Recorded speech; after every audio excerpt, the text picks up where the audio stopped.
सूरज ढलने को था। मैं उज्जैन की गलियों से गुजरता हुआ महाकालेश्वर ज्योतिर्लिंग की ओर बढ़ रहा था। मेरे भीतर एक अजीब सी बेचैनी थी, मानो कोई मुझे पुकार रहा हो। मंदिर के द्वार पर पहुंचते ही वातावरण में गूंजते मंत्रों और डमरू की ध्वनि ने मेरी आत्मा को झंकृत कर दिया। यह मेरी पहली यात्रा थी महाकाल के दरबार में। मैंने कई बार सुना था कि यहाँ महाकाल की कृपा मात्र से ही जीवन बदल जाता है। मंदिर में प्रवेश करते ही मेरी दृष्टि विशाल नंदी की प्रतिमा पर पड़ी। उनके चेहरे पर अद्भुत तेज था, मानो वो भी शिव के साथ ध्यान में मग्न थे। भीतर पहुंचते ही गर्भगृह की ऊर्जा ने मुझे अपनी ओर खींच लिया।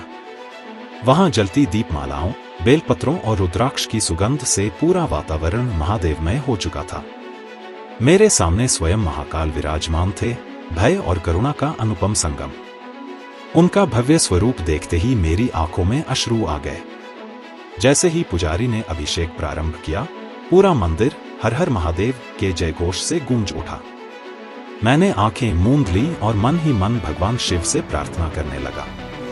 तभी मेरे भीतर कुछ अजीब घटित हुआ। मैंने महसूस किया कि समय रुक सा गया है। मंदिर के शोर के बावजूद एक गहरी शांति मुझ में समा रही थी। तभी एक वृद्ध साधु मेरे पास आए। उनकी आंखों में दिव्य चमक थी।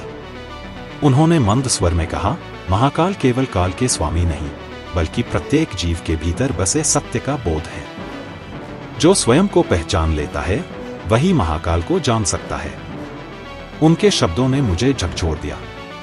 मैं अब तक महाकाल को केवल एक देवता के रूप में देखता था, लेकिन अब महसूस हुआ कि वे साक्षात काल, अनंतता और चेतना के प्रतीक हैं।